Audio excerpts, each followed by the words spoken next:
You're listening to episode 32 of Present Moment.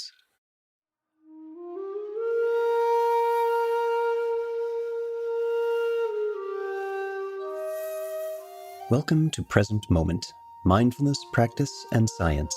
I'm Ted Meissner. Present Moment is a podcast with interviews, conversations, and roundtable discussions. We speak with mindfulness researchers about their newest findings published in peer-reviewed science journals, teachers about their understanding and methods as they work with students of mindfulness, authors about their books and interests, and we also speak with everyday practitioners. The website presentmomentmindfulness.com has show notes for each episode along with resource materials. Rebecca Crane joins us to speak about competencies for mindfulness teachers.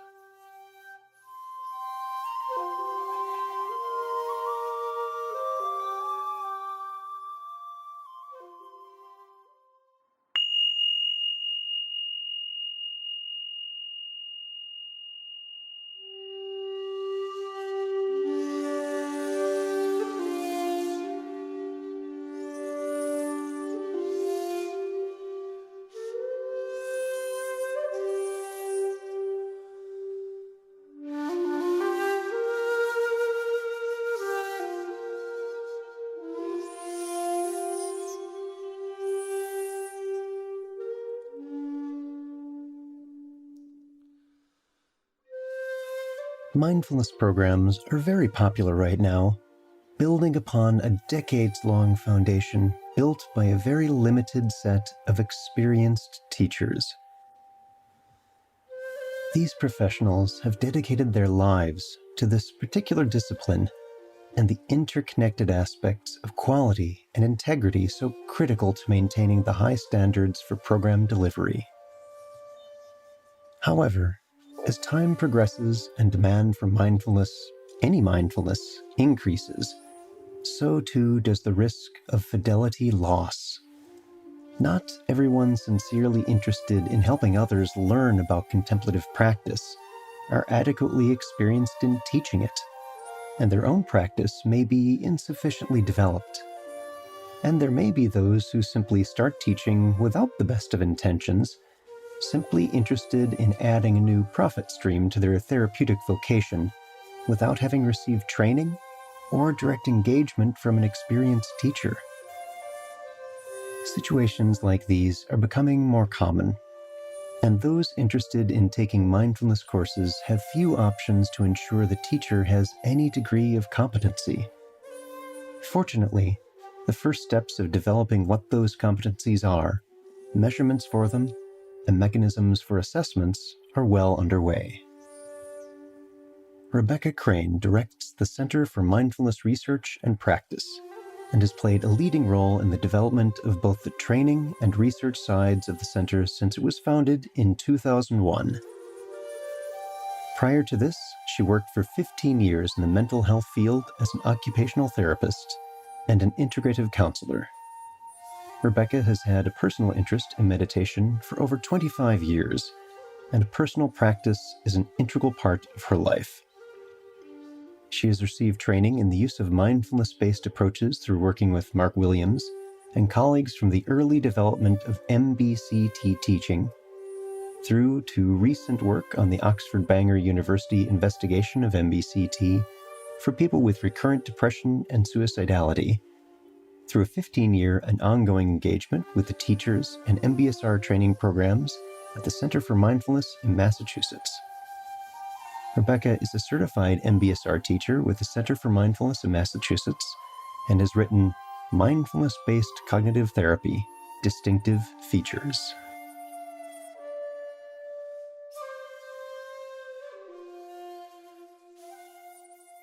Our guest today is Rebecca Crane. Becca, thanks for being here. You're very welcome. So let's start by asking you to tell us a little bit about your background with contemplative practice. I originally became interested in contemplative practice for reasons that I still find hard to understand when I was in my teenage years, and just happened to have the opportunity to listen to some Buddhist teachings, and they really caught my attention. and sort of a few things just really dropped into place for me around how challenge is inherent in our lives. And actually, that's not because there's something wrong with me that I experience this, but it's actually a truth that is here in our lives. And I followed my interest up fairly soon after when I went on to higher education.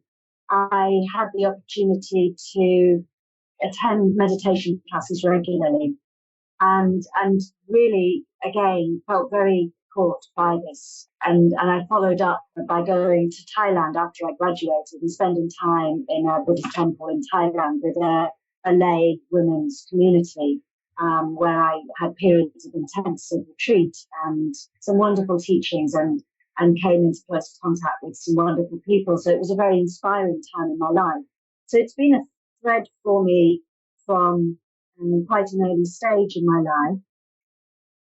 And then I was trained as a clinician, as an occupational therapist, and was just happened to be working in North Wales when Mark Williams began his work on mindfulness-based cognitive therapy. And I immediately linked in with this work because it brought together two really important threads of my life: my work as a clinician, as a mental health clinician, and my personal work in meditation practice. And I just had this wonderful opportunity to join with that work and be part of the very early development of mindfulness-based cognitive therapy. And actually, it really inspired my personal practice in a very new way. I came to really deepen my own personal understanding of practice, and through the MBCT and my MBSR training, really got a much more integrated sense of practice in the whole of my life than up to that point I had really had. So, yeah, a number of threads coming together in my life. So tell us a little bit about MBI-TAC, Teaching Assessment Criteria. What is that? So MBI-TAC stands for Mindfulness-Based Interventions Teaching Assessment Criteria. It is a set of criteria that myself and colleagues here at Bangor University and at Oxford University and Exeter University, all in the UK, have developed as a methodology for enabling us to do the work of assessing the level of competence of mindfulness-based teachers when they're teaching, in particularly mindfulness-based stress reduction and mindfulness-based cognitive therapy. So when we talk about competency, it's one of three different aspects to quality and integrity in teaching. Would you tell us a little bit about those three? Our sense is that there's a number of elements that we really need to attend to when we're aiming to ensure the integrity of teaching processes, mindfulness-based teaching processes. So one of these is what we're really focusing on in this conversation, which is around the competence, the skill with which the teaching is enacted. But you can't look at that in isolation because, of course, that's entirely integrated with another significant element, which is the training processes that teacher is engaged in and has engaged in over time. So what has supported the formation of that teacher? And we really need to pay attention to those formation processes because they're really significant in enabling a teacher to move into being a skills teacher. And those in turn need to be integrated with a third area, which is good practice. So if we're to do this work in a way that has integrity, is infused with appropriate ethics, we need to really attend to good practice.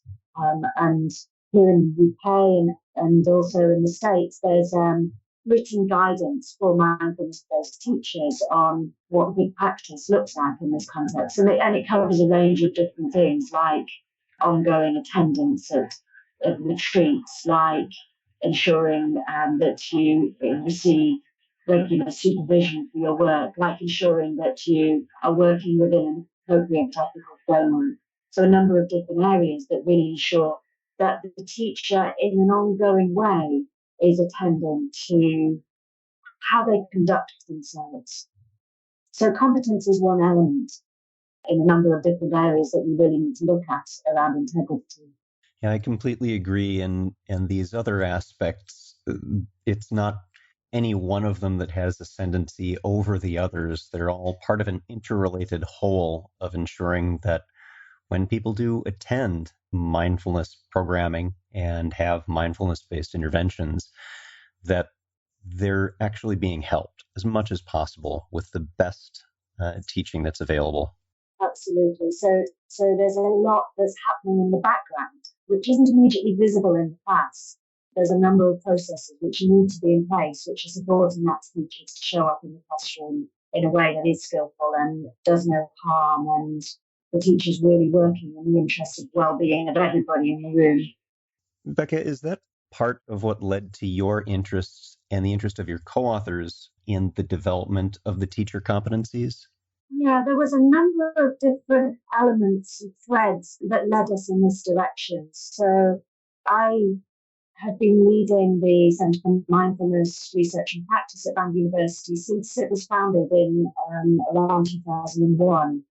And whichever way I turned in that role, the question was always present. It was like a key central question in my life in this role has been, what does good teaching look like? How do we know good teaching when we see it?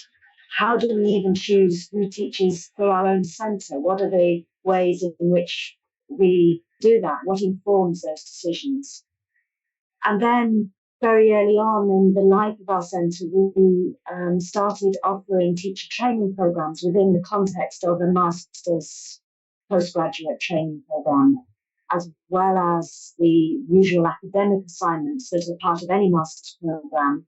We were also assessing people's practical skills in offering the teaching of mindfulness-based stress reduction and mindfulness-based cognitive therapy. And we had a responsibility. So if you're assessing students, you have to know what are the criteria by which you're making those assessments and those judgments. So we started doing this work back in 2002. And at that stage, we did the work of assessing students' teachings via a series of checklists. So there are areas within the teaching that we were looking for. And although we had surprising reliability between the tutors on that course, i.e., they would very often, nearly always actually, they were, when the two tutors would assess a piece of student teaching blind, they came to a very similar view of it. But what we weren't able to do at that stage was to be transparent to our students or to the external examiner about how we were making those assessments and what were the criteria. And it became increasingly important to us to be able to really make explicit to ourselves and to the world what was the basis of the judgments that we were making. And our colleagues down in Exeter and Oxford began delivering master's programs in 2006, around that time. And we came together to do this work. We've been collaborating together for many years, and it just made sense to collectively look at this issue that we were all grappling with. Yeah, it's interesting to see the evolution of this, that one starts with, well, let's have our checklists and do these independently and then do a comparison between them. And I imagine it was quite reassuring to find that teachers doing independent evaluations would then match in what they were seeing. That's been an important part of the process over time, has been to ensure that as far as is possible, we're coming to assessments which, so one tutor would come to the same assessment as another tutor, so that we're not moving off into an independent view or opinion about this piece of teaching. We have a common set of understandings through which we're forming a judgment. And one of the things that helps with that is an internal consistency and understanding of even what we mean. So let's define our terms a little bit. What do we mean by competency, and how is the competency scale developed? So when you're looking at the integrity of any piece of teaching, there's three different areas that one needs to look at. So the first of those is adherence. And by that we mean that the elements of the curriculum are included. So a body scan happened in week one. A sitting meditation was taught in week 5. So, and you're ensuring that each of these elements is actually included in each of the sessions as it should appear. So a relatively simple tick box process, really. You also want to be sure that elements are not being included which shouldn't be there. So they're not introducing different meditation practices which don't belong to MBSR and MBCT. A relatively simple process of looking and making sure that what's there should be there and what's not there isn't there. But a much more complex part of this is the third element, which is competence, which is the degree of skill to which those curriculum pieces are delivered, are offered. So these three areas are all really important, and we aimed to develop a tool that would enable us to assess all of those. But of course, the competence piece is by far the most complex of those. So probably it's useful if I just talk a little bit about how we came to it, or how our development process. What we did was we didn't know whether this would be possible, but when we set out, sitting down as a group of colleagues, our aim was to move to a place where we had a set of criteria within which we could systematically move through the process of approaching a piece of competence assessment and making the judgments that we're needing. What we felt was that we needed to have a tool that would enable us to discriminate levels of competence, but also to be able to discriminate the different aspects of the teaching. So our work was twofold. One was to see in all the kind of multi-dimensional complexity of the teaching process of MBSR and MBCT, whether it was possible to articulate the key areas, which we call domains, key domains. So we started out probably with about 30 odd of them. We could have probably started out with hundreds, but we started with 30 and we gradually narrowed these down, aiming to have a number of domains which, as far as possible, describe particular areas of teaching without overlapping with each other too much.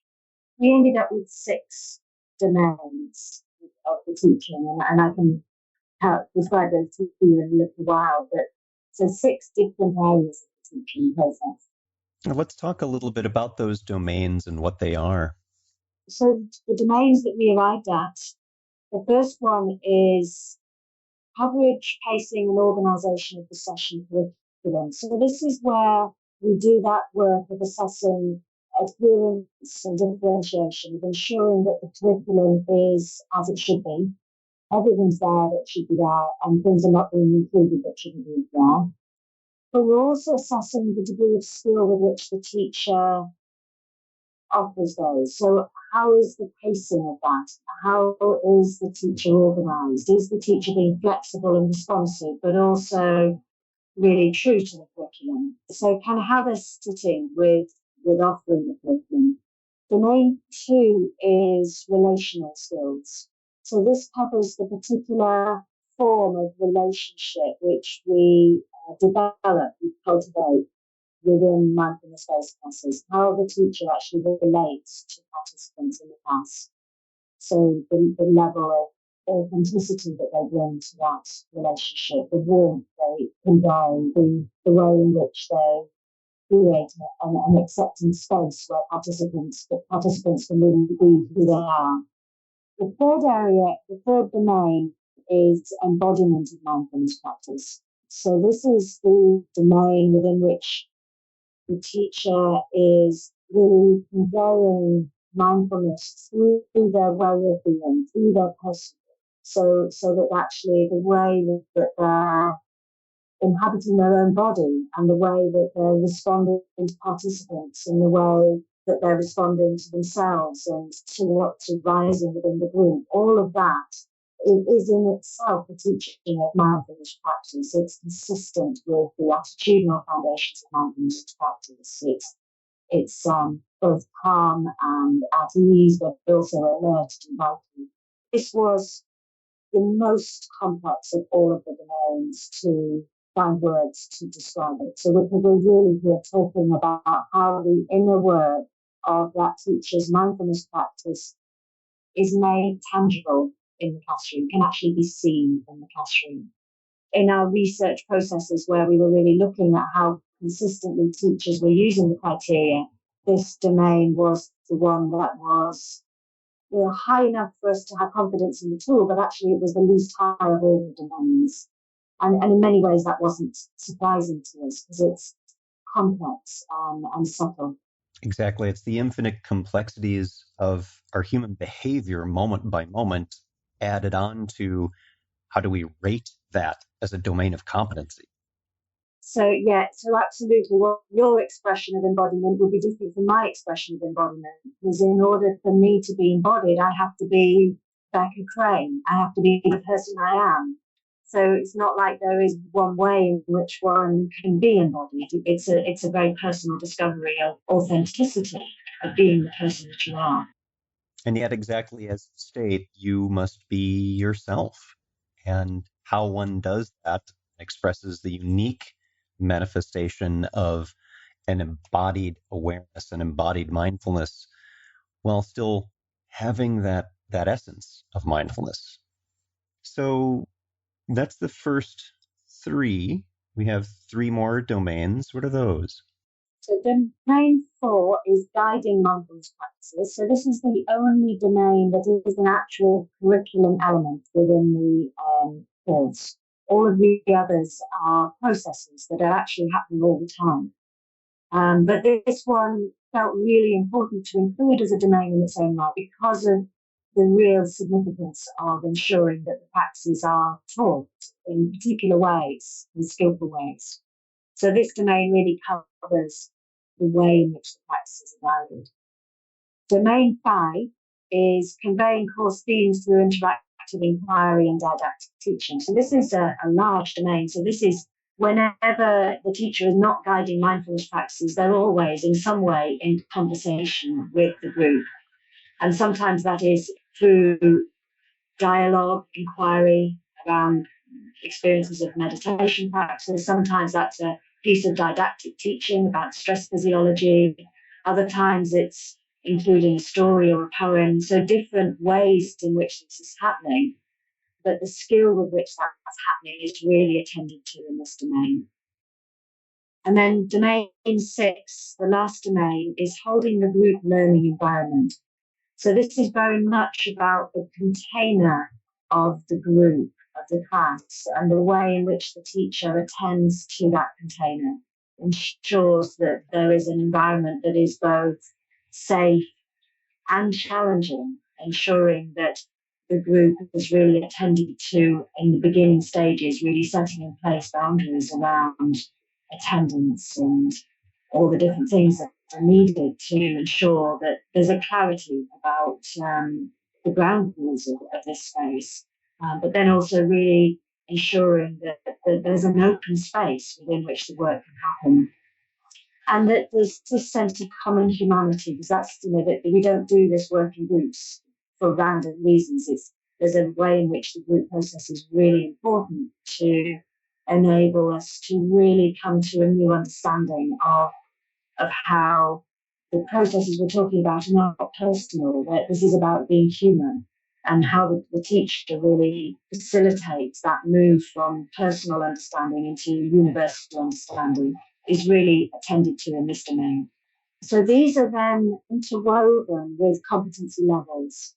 And we drew on work that was being done during the 1980s by Dreyfus and Dreyfus, where they had articulated how human beings move through different stages of competence as they're developing a new skill. And they did research on looking at a number of different skill areas: airline pilots, master chess players, maestro violinists, any skill that hours of practice and dedication would be needed to enable that person to really deepen into that skill. And what they discovered was that there were typical stages that we move through as we develop skill, and that this involves a kind of increasing influence of intuition. So in the early stages, when we're just learning a new skill, we have to know some rules. So, and I see this, I remember it in myself, and I see it in the students who come for teacher training to us, that in the very early stages when they're first guiding sitting meditation, it is very clunky and somewhat sort of step by step.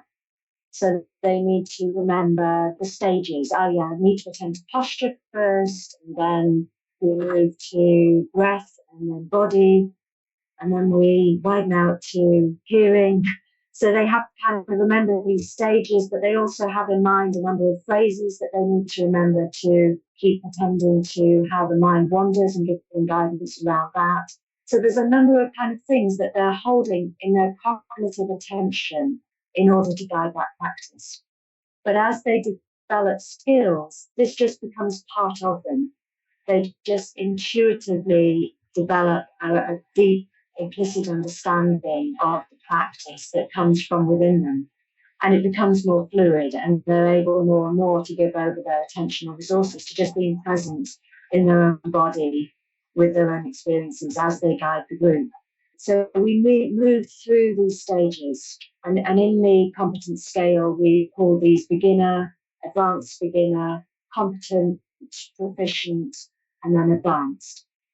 So what we're doing within the competence assessment criteria is looking domain by domain at the skill that the teachers are showing and giving a judgment of what level they were for this piece of teaching at these different competence levels. So it may be that one teacher might get the feedback that they were really skilled, maybe proficient in relational skills, but their guiding was less skilled, that they were perhaps an advanced beginner for guiding, and they weren't too skilled at attending to the group process, but they covered all the curriculum. You know, they may get feedback that gives them very clear pointers for areas that they can develop. They can see their strengths and get real feedback in there, and they can also see areas where they have some learning needs, and so they can have a more specific pointer of areas that they need to attend to in their own development process.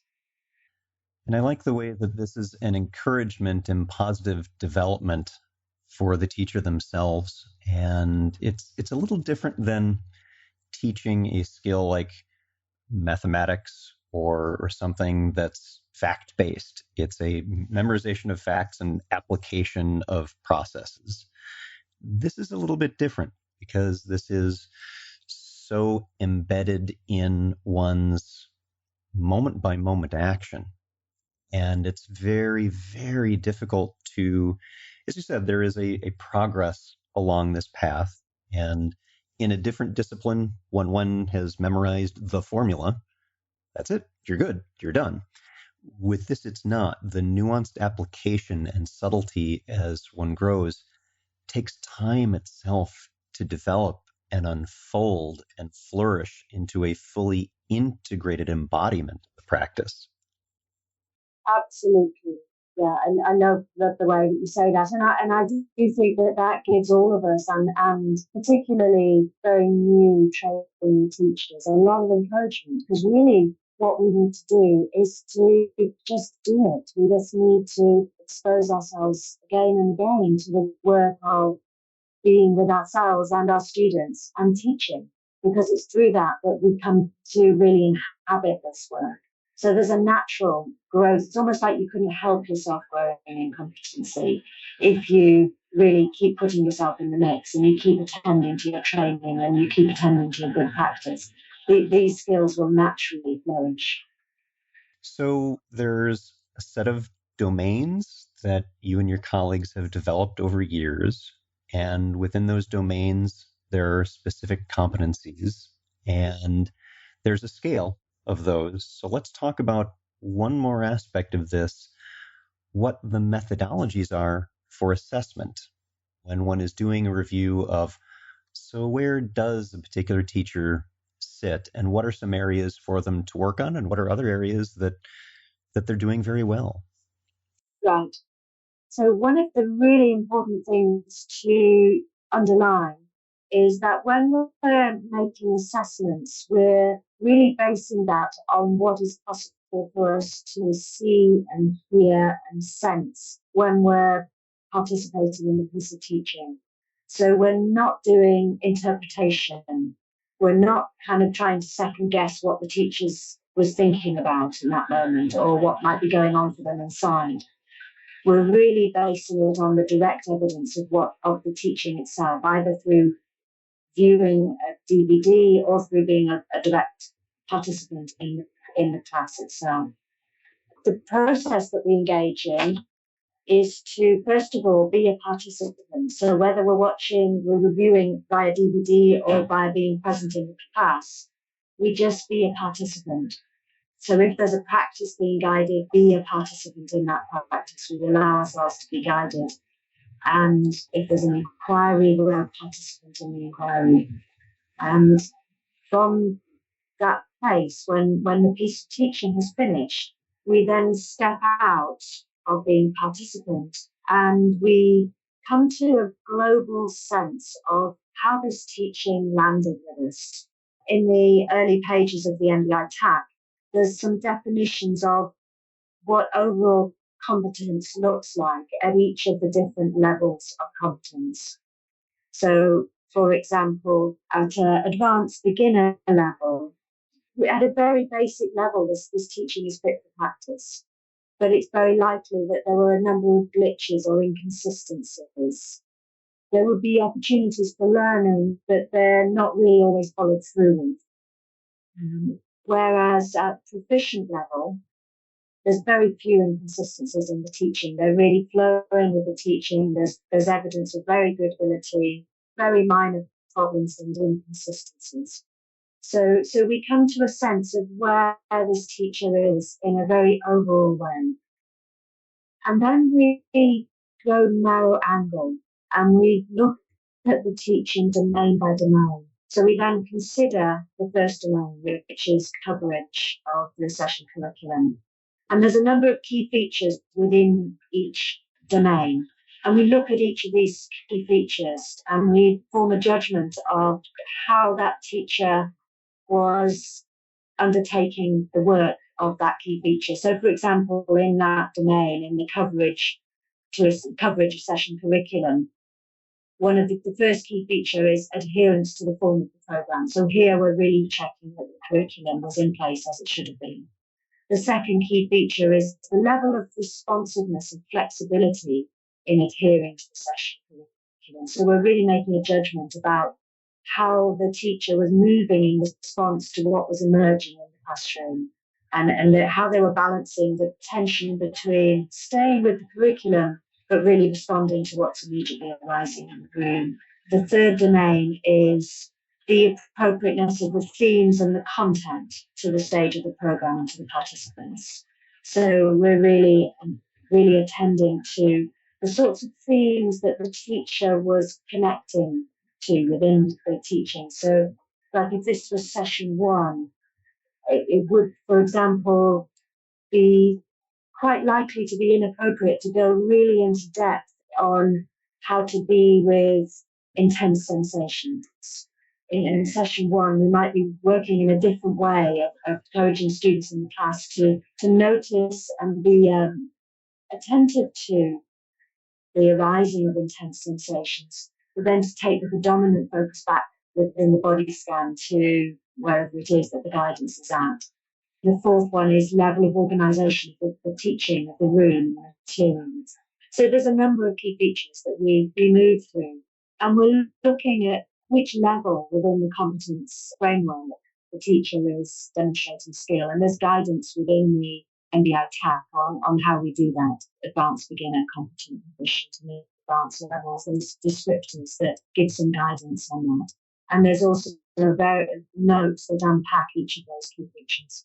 So we take time to move through looking at each of the 6 domains and making a judgment of where the competence of the teacher was lying in that piece of teaching.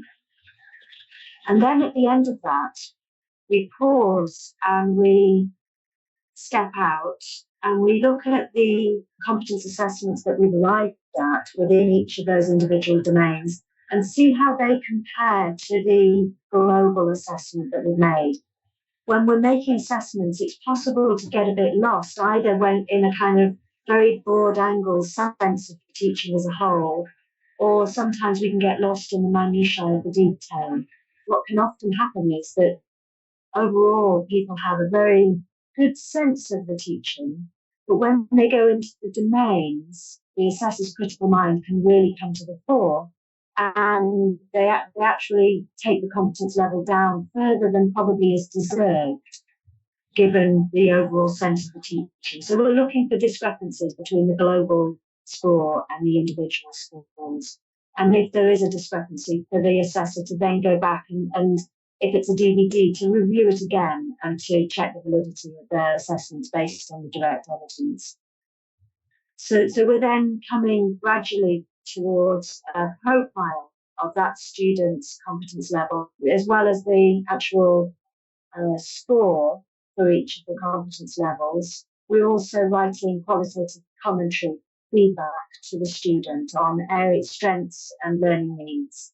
And we really aim to write as many words in each of those columns. It's sometimes easier to think of lots of things to say about what could be improved, and we can often neglect to give the student feedback on how what they were doing that was really skillful, and that's really important for the student to hear.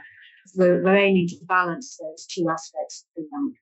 We see the tool as being as much about doing, for our master's program, we do need to give a grade, but actually as important to us is using the tool as a framework within which to give quite specific pointers within specific areas to students so that they're getting some really clear, detailed feedback that they can then take away and explore with their supervisor and in their own teaching practice.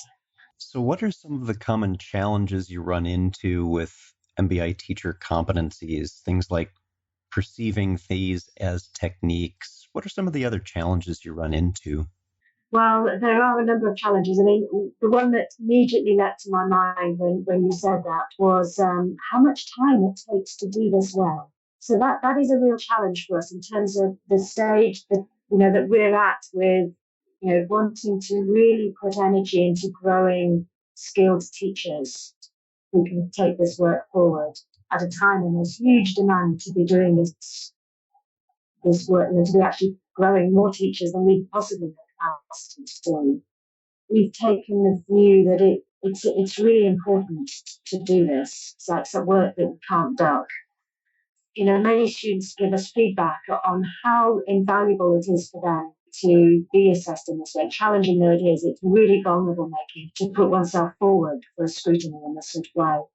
That's what came to my mind first. And then I think you're absolutely right to say, I mean, if you knew nothing about this work and picked up the MBI tag and read through it, you might get a very thin sense of what it is to be a teacher, again, a mindfulness-based cognitive therapy or stress reduction. You would just be sort of hearing what competency looks like. You wouldn't really get a very rounded sense of what it is to be a teacher, or what is the inner work that informs all of these competencies. So I think there is a risk in terms of how this could be interpreted by those who don't know what's underneath it. That's a concern that we have. And actually, I think that we've got work that we could do around this to articulate what are the kind of implicit competencies, if you like, the inner qualities that teachers need in order to be able to do the work of showing these domains, these different skill areas. We can only demonstrate these explicit competencies if we have very deep understandings built into this that have taken years to cultivate. Yeah, I completely agree, Becca. And the word you used, implicit, is something that comes up in criticisms from more traditional spheres on mindfulness-based interventions, is that there's a surface look at the explicit, and that is found to be lacking. And there isn't really a further exploration of, but wait a minute, there is an implicit embodiment and practice in a whole dimension, in fact, several dimensions that are foundational to just this surface 10% of the iceberg that manifests in a given program or a given intervention. A great challenge for this field is to find ways to articulate to those who are not so inside this work how the actual work of teaching is so founded on these inner developments, inner competencies, which are implicit. They're in one sense they're invisible. You can't actually see these understandings, but they do become visible. And that was what we were really aiming to see if we could make explicit in the OBI attack, was how these inner implicit competencies actually become visible in the work of skilled teachers. What does it look like when you're participating in really skilled teaching?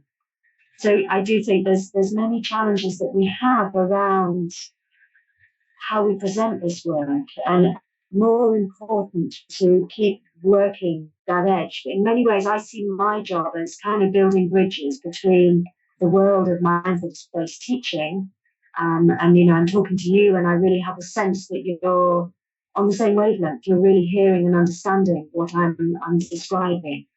But many times I'm talking with my university managers, with commissioners in the health service in the UK, with policymakers, all of these other people who are really interested now to bring mindfulness into their particular area of work. And I need to find ways to build bridges so that I'm talking language that really makes sense to them, but at the same time honors the work of mindfulness-based teaching. And I think that was another part of why we developed the MBI attack. It was about wanting to describe in ordinary language what this work is, language that would be understandable to somebody who wasn't inside the work, who hadn't trained to be a mindfulness-based teacher. So in many ways, we hope that it will make sense to people outside the profession. So yeah, I think there's some fascinating areas about how do we build bridges out into the areas where mindfulness-based teaching is now being taught. This was what we dreamt of, that mindfulness would become mainstream in some ways. But how can we, really support it to become mainstream in ways that have deep integrity? Absolutely. And that's beautifully said, because it's this kind of articulation for others who may not be familiar with it, and that is many, many, many people, does not take away from the practice at all. It does not diminish it any more than pointing at the moon takes away from the moon. It's still there. It's still full and rich and wonderful. Our guest today has been Rebecca Crane, and we will be linking to her book, Mindfulness-Based Cognitive Therapy, Distinctive Features, and the full article of what we have been talking about today, Competence in Teaching Mindfulness-Based Courses, Concepts, Development, and Assessment. Becca, thank you so much for being here. You're very welcome. It's been a real pleasure to have you.